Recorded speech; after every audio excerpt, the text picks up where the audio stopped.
Welcome. I'm Carmen, your divine synergist of Heart's Joy. I empower you to understand why you're here and how to live on purpose and in divine harmony. I interweave numerology, angel guides, astrology, and coaching to guide you along your spiritual journey. Every week we have a discussion, and this week's discussion is: which pair of pants are you wearing today? Are you wearing your judgy pants? Or are you wearing your compassionate pants? Yes, that's right. You heard me say that right. Judgy pants or compassionate pants. So I found myself wearing a judgy pair of pants recently.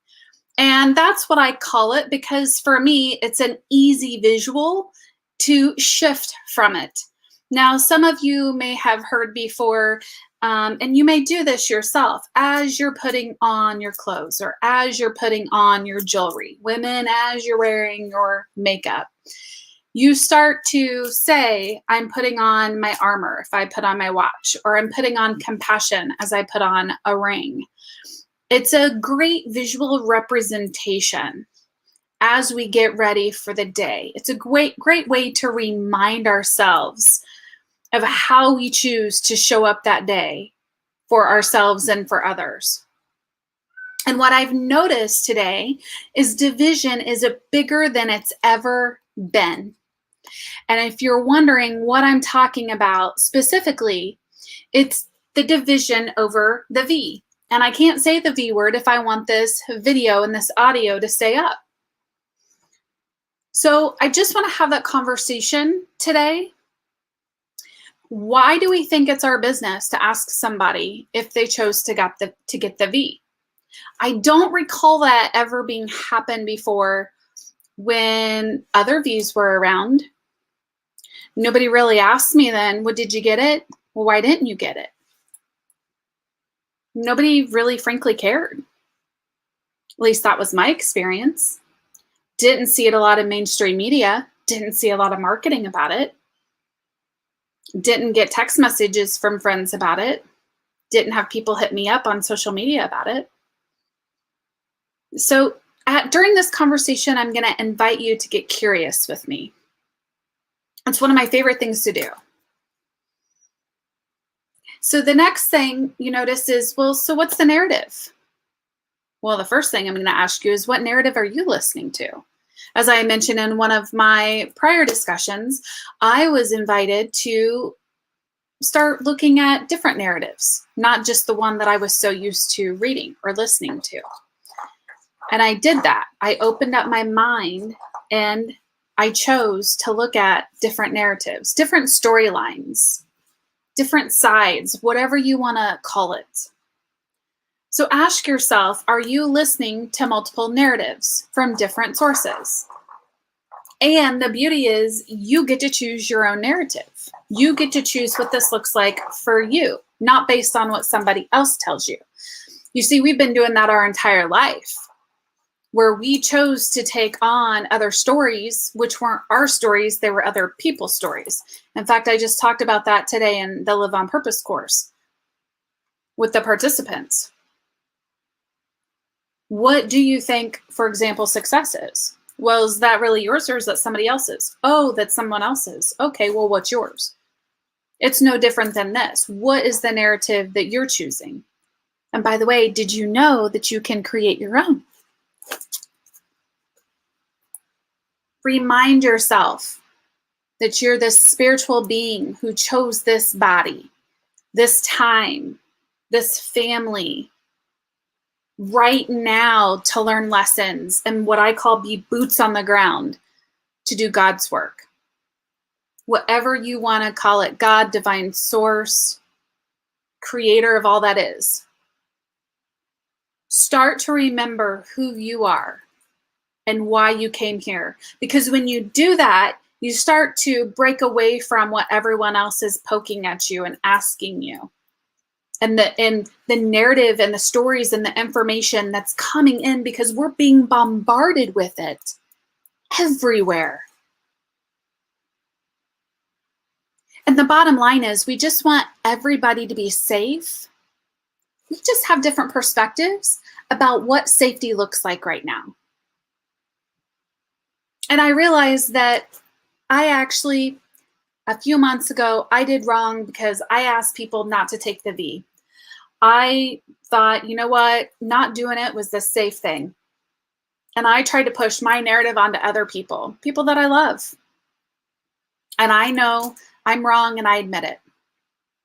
Because ultimately, at the end of the day, it's up to everybody how we take care of our bodies, how we take care of our immune systems, how we, the food that we eat, the exercise that we get.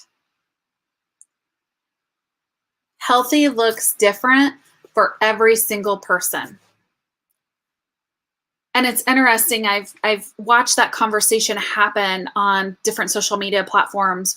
One in particular even pointed out that, you know, it doesn't matter really. You could be thin and still be unhealthy. It's a great point.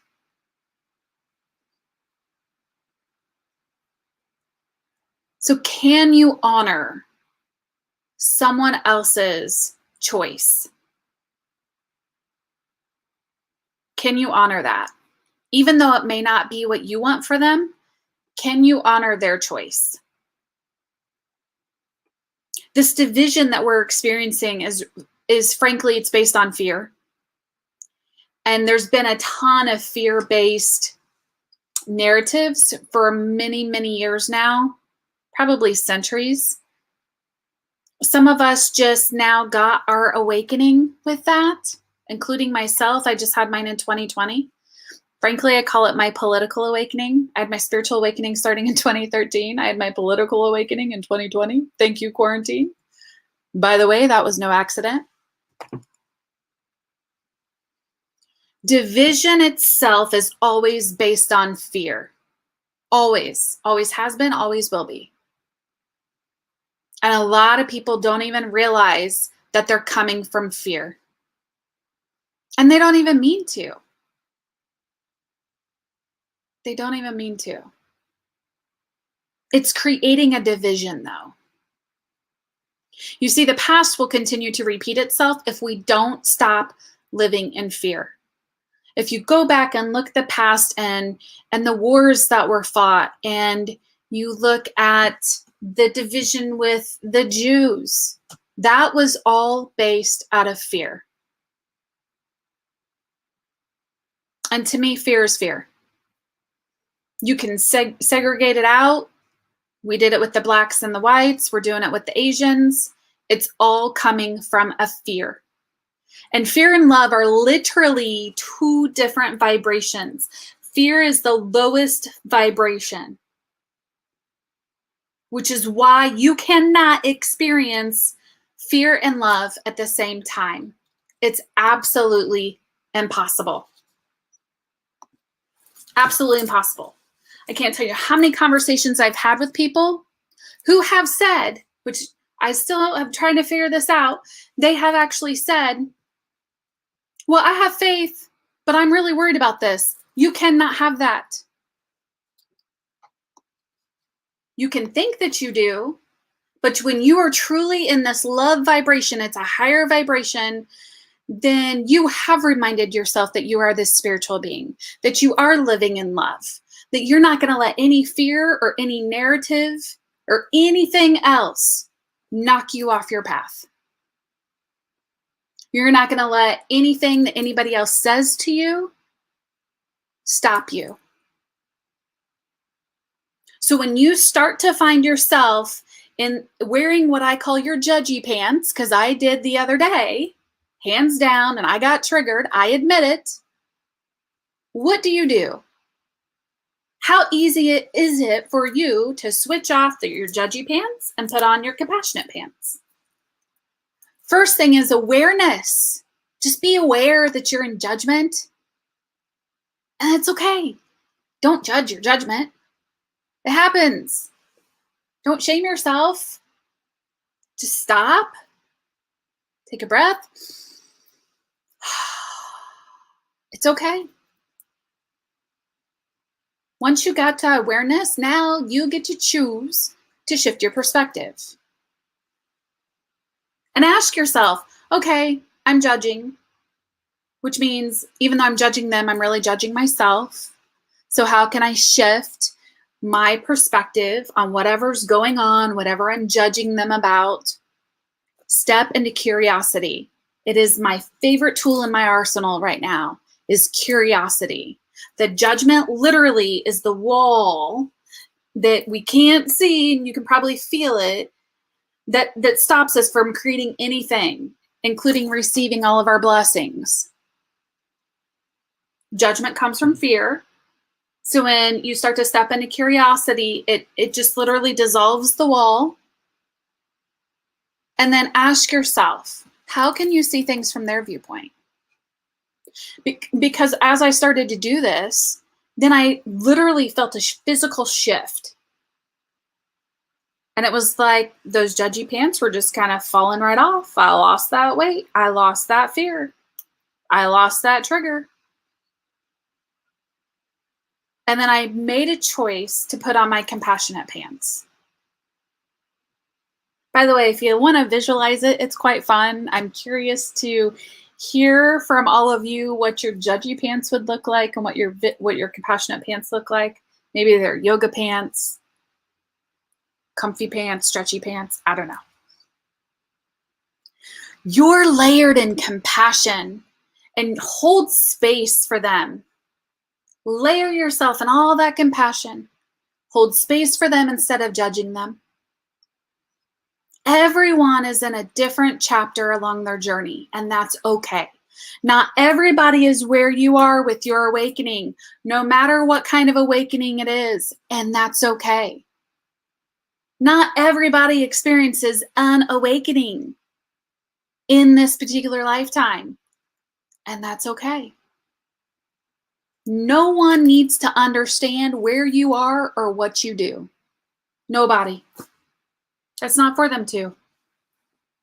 It's you show compassion for yourself, and when you show compassion for yourself, that then bleeds out into everyone else who you interact with, whether it be in person or online. There's so many reasons why I post what I post on social media.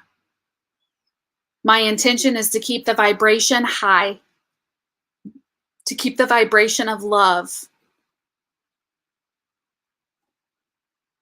Like attracts like. And I still find it so interesting that through this division of the V, people don't even realize that they're doing it. They have absolutely no clue. Zero. So all I'm asking is that you be aware. Just be aware.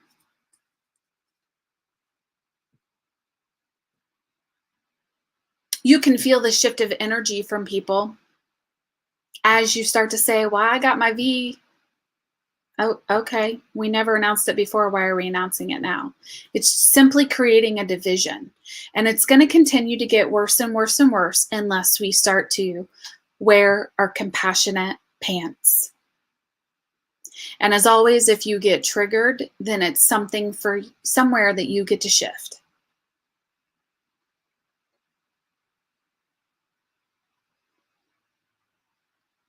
My intention with today's discussion is to create awareness and some clarity around what's going on today.